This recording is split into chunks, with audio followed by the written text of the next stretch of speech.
Wednesday morning previous day ஹஸ்பண்டோட birthday. So மார்னிங்லேருந்து night வரைக்கும் முடிஞ்ச அளவுக்கு ஸ்வீட்ஸு, கேக்கு, நான்வெஜ் இந்த மாதிரி என்னென்னலாம் வந்துட்டு இருந்ததோ எல்லாமே ஒரு பிடி பிடிச்சாச்சு. ஸோ ரொம்ப ஹெவியான ஃபுட் அன்றைக்கி ஃபுல் டே எடுத்துக்கிட்டோம்.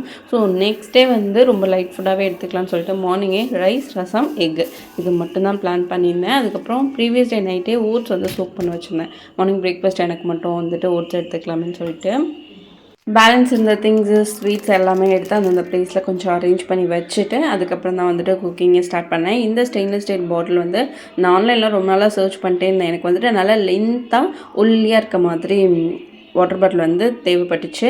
ஸோ பார்த்துட்டே இருந்தேன். இது நியர்பை ஷாப்பில் இருந்தது. பட் இது வந்து ரொம்ப லைட் வெயிட்டான மெட்டீரியல் தான். ஹாட்மே வந்துட்டு எவ்வளோ நேரம் இருக்கும் அப்படின்றது தெரியல. பட் அஃபோர்டபுள் ப்ரைஸில் எனக்கு கிடச்சிது.